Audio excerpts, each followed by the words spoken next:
जय Shri Krishna friends, welcome to Harimukund. आइए आज श्रीमद् भागवत पुराण के चतुर्थ स्कंद का 29वां अध्याय शुरू करते हैं। इसमें श्री नारद जी राजा प्राचीन बरही को पुरंजनोपाख्यान का तात्पर्य बता रहे हैं। राजा प्राचीन बरही ने कहा, भगवन, मेरी समझ में आपके वचनों का अभिप्राय पूरा नहीं आ रहा है। विवेकी पुरुष ही इनका तात्पर्य समझ सकते हैं, हम कर्म मोहित जीव नहीं। श्री नारद जी ने कहा, राजन, पुरंजन नगर का निर्माता यानी जीव है, जो अपने लिए 1, 2, 3, 4 अथवा बहुत पैरों वाला या बिना पैरों का शरीर रूप पुर तैयार कर लेता है। उस जीव का सखा जो अविज्ञात नाम से कहा गया है वह ईश्वर है, क्योंकि किसी भी प्रकार के नाम, गुण अथवा कर्मों से जीवों को उसका पता नहीं चलता। जीव ने जब सुख दुख रूप सभी प्राकृत विषयों को भोगने की इच्छा की, तब उसने दूसरे शरीरों की अपेक्षा 9 द्वार, 2 हाथ और 2 पैरों वाला मानव देह ही पसंद किया।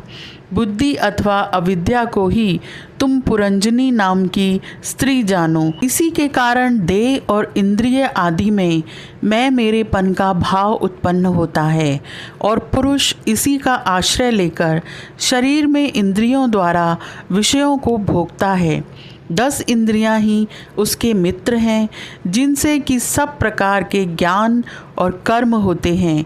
इंद्रियों की वृत्तियां ही उसकी सखियां, और प्राण, अपान, व्यान, उदान समान रूप 5 वृत्तियों वाला प्राणवायु ही नगर की रक्षा करने वाला 5 फन का सर्प है। दोनों प्रकार की इंद्रियों के नायक मन को ही 11वां महाबली योद्धा जानना चाहिए। शब्द आदि 5 विषय ही पांचाल देश हैं, जिसके बीच में वह 9 द्वारों वाला नगर बसा हुआ है। उस नगर में जो एक स्थान पर 2 द्वार बताए गए थे, वे 2 नेत्र गोलक, 2 नासा छिद्र और 2 कर्ण छिद्र हैं। इनके साथ मुख, लिंग और गुदा, ये 3 और मिलाकर कुल 9 द्वार हैं। इन्हीं में होकर वह जीव इंद्रियों के साथ बाह्य विषयों में जाता है। इसमें 2 नेत्र गोलक, 2 नासा छिद्र और 1 मुख, ये 5 पूर्व के द्वार हैं। दाहिने कान को दक्षिण का और बाएं कान को उत्तर का द्वार समझना चाहिए। गुदा और लिंग, ये नीचे के 2 छिद्र पश्चिम के द्वार हैं। खद्योता और आविर्मुखी नाम के जो 2 द्वार एक स्थान पर बतलाए थे, वे नेत्र गोलक हैं, तथा रूप विभ्राजित नामक देश है, जिसका इन द्वारों से जीव चक्षु इंद्रिय की सहायता से अनुभव करता है। चक्षु इंद्रियों को ही पहले द्युम्मान नाम का सखा कहा गया है।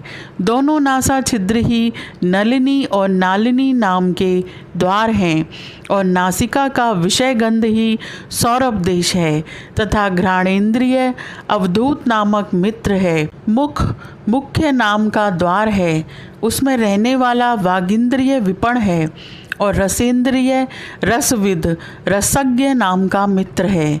वाणी का व्यापार आपण है, और तरह तरह का अन्न बहुधन है, तथा दाहिना कान पितृहु और बायां कान देवहु कहा गया है। कर्म कांड रूप प्रवृत्ति मार्ग का शास्त्र और उपासना कांड रूप निवृत्ति मार्ग का शास्त्र ही क्रमशः दक्षिण और उत्तर पांचाल देश है।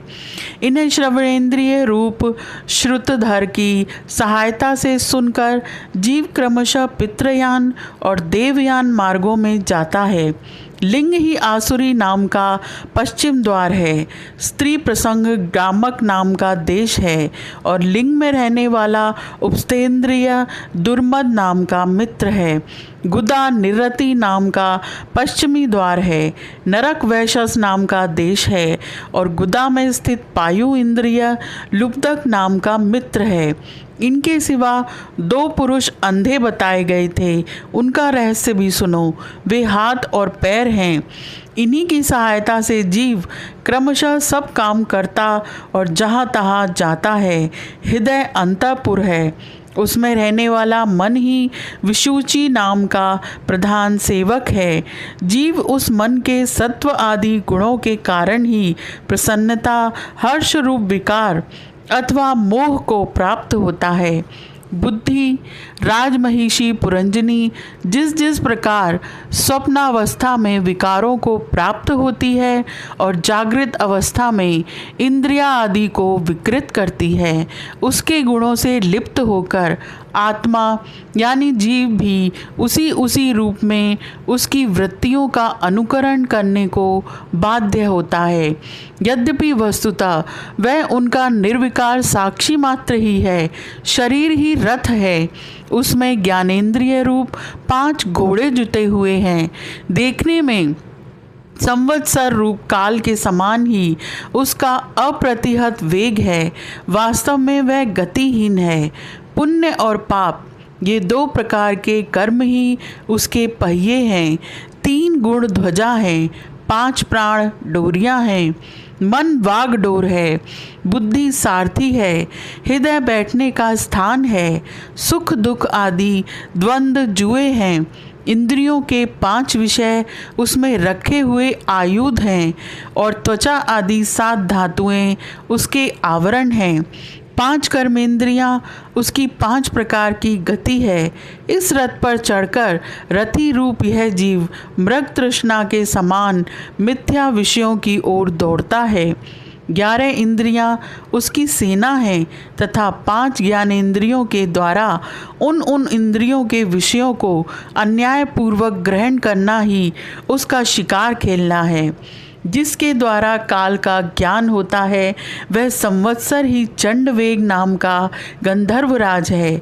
उसके अधीन जो 360 गंधर्व बताए गए थे वे दिन हैं और 360 गंधर्वियाँ रात्रि हैं। ये बारी बारी से चक्कर लगाते हुए मनुष्य की आयु को हरते रहते हैं। वृद्धावस्था ही साक्षात काल कन्या है, उसे कोई भी पुरुष पसंद नहीं करता। तब मृत्यु रूप यवन राज ने लोक का संहार करने के लिए उसे बहन मानकर स्वीकार कर लिया। आदि मानसिक क्लेश और व्याधि रोग आदि शारीरिक कष्ट ही उस यवन राज के पैदल चलने वाले सैनिक हैं तथा प्राणियों को पीड़ा पहुंचाकर शीघ्र ही मृत्यु के मुख में ले जाने वाला शीत और उष्ण 2 प्रकार का ज्वर ही प्रज्वार नाम का उसका भाई है। इस प्रकार यह देह अभिमानी जीव अज्ञान से आच्छादित होकर अनेक प्रकार के आदि भौतिक, आध्यात्मिक और आदि दैविक कष्ट भोगता हुआ 100 वर्ष तक मनुष्य शरीर में पड़ा रहता है। वस्तुतः तो वह निर्गुण है, किंतु प्राण, इंद्रिय और मन के धर्मों को अपने में आरोपित कर मैं मेरेपन के अभिमान से बंधकर शुद्र विषयों का चिंतन करता हुआ तरह तरह के कर्म करता रहता है। यह यद्यपि स्वयं प्रकाश है, तथापि जब तक सबके परम गुरु आत्मस्वरूप श्री भगवान के स्वरूप को नहीं जानता तब तक प्रकृति के गुणों में ही बंधा रहता है। उन गुणों का अभिमानी होने से वह विवश होकर सात्विक, राजस और तामस कर्म करता है तथा उन कर्मों के अनुसार भिन्न भिन्न योनियों में जन्म लेता है। वह कभी तो सात्विक कर्मों के द्वारा प्रकाश बहुल स्वर्ग आदि लोक प्राप्त करता है, कभी राजसी कर्मों के द्वारा दुखमय रजोगुणी लोकों में जाता है, जहाँ उसे तरह तरह के कर्मों का क्लेश उठाना पड़ता है, और कभी तमोगुणी कर्मों के द्वारा शोक बहुल तमोमयी योनियों में जन्म लेता है। इस प्रकार अपने कर्म और गुणों के अनुसार देव योनि, मनुष्य योनि अथवा पशु पक्षियों की योनि में जन्म लेकर वह अज्ञान अंध जीव कभी पुरुष, कभी स्त्री और कभी नपुंसक होता है। जिस प्रकार बेचारा भूख से व्याकुल यह जीव चित्त में नाना प्रकार की वासनाओं को लेकर ऊंचे नीचे मार्ग से ऊपर नीचे अथवा मध्य के लोकों में भटकता हुआ अपने कर्म अनुसार सुख दुख भोगता रहता है।